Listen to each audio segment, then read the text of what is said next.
آقا کریم صلی اللہ تعالی وسلم کے جسم مبارک کا سایہ نہیں. ہم لوگ سنتے ہیں کہ آقا کریم صلی اللہ تعالی وسلم کے جسم مبارک کا سایہ نہیں، تو مصطفیٰ جان رحمت صلی اللہ تعالی وسلم کے جسم مبارک کا اللہ تعالی نے سایہ نہیں رکھا. مطلب بتایا گیا کہ ہم نے اپنے نبی کو بے مثل و بے مثال بنا. بزرگان دین نے اس کی کئی وجہ بیان کی کہ آقا کریم صلی اللہ تعالی وسلم کے جسم مبارک کا سایہ نہیں. کیوں نہیں؟ تو کہا کہ اللہ کے حبیب صلی اللہ تعالی وسلم نور ہے، اور نور جو ہوتا ہے وہ لطیف ہوتا ہے، بہت باریک ہوتا ہے. تو کہتے ہیں کہ نور جو ہوتا ہے وہ لطیف ہوتا ہے اور نور کا سایہ نہیں ہوتا. اس لیے مصطفیٰ کریم صلی اللہ تعالی وسلم کے جسم مبارک کا سایہ نہیں تھا. ایک روایت یہ بیان، ایک بات یہ بیان کی گئی کہ آقا کریم صلی اللہ تعالی وسلم کے جسم مبارک کا سایہ اللہ تعالیٰ نے کیوں نہیں رکھا. تو وجہ یہ بیان کی گئی کہ آقا کریم صلی اللہ تعالی وسلم سے جو عداوت رکھنے والے تھے وہ مصطفیٰ جان رحمت صلی اللہ تعالی وسلم کو تو کچھ نقصان پہنچا ہی نہیں سکتے. اس لیے کہ اللہ نے ان کے تعلق سے ارشاد فرمایا واللہ یعصمک من الناس، کہ محبوب اللہ لوگوں سے آپ کی حفاظت فرمانے والا.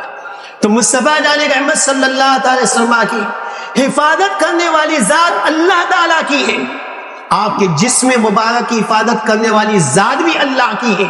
آپ کی سیرت کی حفاظت کرنے والی ذات بھی اللہ کی ہے. آپ کے اخلاق مبارکہ کی حفاظت کرنے والی ذات بھی اللہ کی ہے. آپ کی عزت کی حفاظت کرنے والی ذات بھی اللہ کی ہے. تو جس کی حفاظت کرنے والی ذات اللہ تبارک و تعالیٰ کی ہو، دنیا کی کوئی طاقت ان کو مٹا نہیں دے سکتی. عزیزان ملت اسلامیہ، تو آقا کریم صلی اللہ تعالی وسلم کے جسم مبارک کا سایہ نہیں.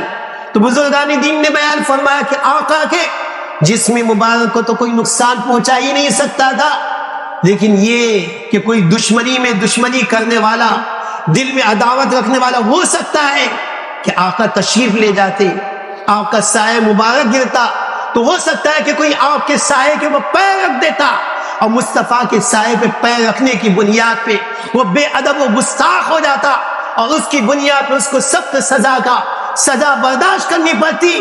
تو اللہ تعالیٰ نے رحمت للعالمین مصطفیٰ کریم صلی اللہ تعالی وسلم کے صدقے میں اس رحمت کا یہ حصہ بندوں کو عطا فرمایا کہ اللہ نے اپنے نبی کا سایہ کی وجہ رکھا. عزیزان ملت اسلامیہ، کوئی کہہ سکتا ہے کہ ایسا کیسی دشمنی کہ کوئی سائے کے اوپر پیر رکھے اور سائے پہ پیر رکھ کر اپنی دشمنی کو نکالے. دیکھیے روایت میں ہے حضرت سیدنا عبداللہ بن عمر رضی اللہ تعالیٰ عنہ صحابی رسول ہیں. یہ ایک مرتبہ تشریف لے جا رہے تھے، ان کے پیچھے ان کا دشمن بھی چلا جا رہا تھا. وہ کیا کر رہا تھا کہ اپنے پیر کو بار بار زمین پہ گھس رہا تھا. تو دیکھا تو پوچھا کہ کیا بات ہے، تو کیا کر رہا ہے؟ تو کہنے لگا کہ میں آپ کو تو کچھ نقصان نہیں پہنچا سکتا ہوں. آپ کا سایہ دیکھا تو سایہ کو اپنے پیروں کے نیچے رونتا چلا جا رہا. تو یہ واقعہ بتا رہا ہے کہ جب صحابی رسول کے ساتھ یہ ہو سکتا ہے تو مصطفیٰ جان رحمت صلی اللہ علیہ وسلم کا اگر سایہ ہوتا تو دشمنی رکھنے والا سائے کے ساتھ بھی بے ادبی کا معاملہ کر سکتا تھا. تو اللہ تبارک و تعالیٰ نے اپنے نبی کے جسم کا سایہ نہیں رکھا. اور امام اہل سنت سیدنا سرکار اعلیٰ حضرت رضی اللہ تعالیٰ عنہ سے اگر پوچھا جائے کہ حضور آپ بتائیے کہ مصطفیٰ کریم صلی اللہ تعالی وسلم کے جسم مبارک کا سایہ نہ ہونے کی وجہ کیا ہے، تو امام اہل سنت رضی اللہ تعالیٰ عنہ ارشاد فرماتے ہیں کہ راہ نبی میں کیا کمی، راہ نبی میں کیا کمی فرش بیاض دیدہ کی، راہ نبی میں کیا کمی فرش بیاض دیدہ کی، چادر ذل ہے ملگجی زیر قدم بچھائے. چادر ذل ہے ملگجی زیر قدم بچھائے. کیوں؟ امام اہل سنت رضی اللہ تعالیٰ عنہ ایک دوسری وجہ بیان کرتے ہیں. آپ جانتے ہیں کہ کوئی مہمان آنے والا ہوتا ہے تو وہ مہمان جتنا عظیم ہوتا ہے اس کے استقبال کے لیے راستے میں فرش بچھایا جاتا ہے، راستے میں دری بچھائی جاتی ہے، قالین بچھایا جاتے ہیں آنے والے کے استقبال کے لیے کہ وہ آئے تو زمین سے نہ آئے بلکہ فرش پر چلتا ہوا آئے، وہ آئے تو قالین پہ چلتا ہوا آئے، وہ آئے تو قیمتی چادر پہ چلتا ہوا ہے، اور اس میں ہم اپنی خوش قسمتی کی بات سمجھتے ہیں۔ تو امام اہل سنت رضی اللہ فرماتے ہیں، اور امام اہل سنت فرماتے ہیں کہ آقا کریم صلی اللہ تعالی وسلم کی آمد ہو تو مصطفیٰ جان احمد صلی اللہ تعالی وسلم کی آمد کی خوشی میں یہ جو چادر، یہ قالین، اس کے بچھانے کی کیا حاجت ہے؟ ہماری آنکھیں بچھی ہوئی ہے مصطفیٰ کی راہوں میں، ہماری آنکھیں بچھی ہوئی ہے مصطفیٰ کی راہوں میں، ہمارے گاہ نبی میں کیا کمی؟ فرش بیاض دیدہ کی، دیدہ کہتے آنکھ کو، وہ آنکھ بیاض کہتے آنکھ میں جو سفیدی ہے اس کو۔ تو امام اہل سنت فرماتے ہیں کہ جب آنکھوں کا فرش بچھا ہوا ہے تو مصطفیٰ کریم صلی اللہ علیہ وسلم کی آمد کے لیے آنے کے لیے جب آنکھوں کا فرش بچھا ہوا ہے تو کہا چادر ذل ملبوجی، کہتے یہ جو سایہ ہے آپ بتائیے کہ سائے کا رنگ کیسا ہوتا ہے؟ تو آپ یہی کہیں گے کہ سائے کا رنگ میلا ہوتا ہے، سائے کا جو رنگ ہوتا ہے وہ کالا ہوتا ہے، سیاہ ہوتا ہے۔ تو آپ لوگ دیکھتے ہیں کہ سائے کا رنگ جو ہے میلا ہوتا ہے، کالا ہوتا ہے۔ ایک حدیث شریف ہے کہ جس میں یہ کہ آقا کریم صلی اللہ علیہ وسلم کی خدمت میں میلا رومال پیش کیا گیا، مصطفیٰ کریم صلی اللہ علیہ وسلم نے اس کو قبول نہیں کیا۔ اور کیسے قبول کرتے کہ میرے آقا تو نظافت پسند تھے، میرے آقا تو نظافت پسند تھے۔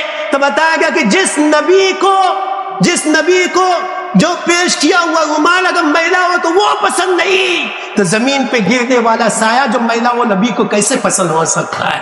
وہ نبی کو کیسے پسند ہو سکتا ہے؟ کہتے ہیں چادر ذل کہتے سایہ کو، کہتے ہیں سایہ کی جو چادر ہے یہ میلی کچیلی ہے، تو اس کو نبی کی راہ میں کیسے بچھایا جائے گا؟ کہ نبی کی راہ میں تو آنکھوں کا فرش بچھایا جائے گا۔ امام اہل سنت فرمائے گا ہے نبی میں کیا کمی؟ فرش بیاض دیدہ کی چادر ذل ہے ملبوجی، زیگ قدم بچھائے کیوں؟ عزیزان ملت اسلامیہ، اللہ نے ہمیں ایسا نبی عطا فرمایا جو نبی جنت و کوثر کا مالک ہے۔ اللہ نے ہمیں ایسا نبی عطا فرمایا جو نبی کل کائنات کا مالک ہے۔ ساری بہار مصطفیٰ کریم صلی اللہ علیہ وسلم کے دم قدم سے ہے۔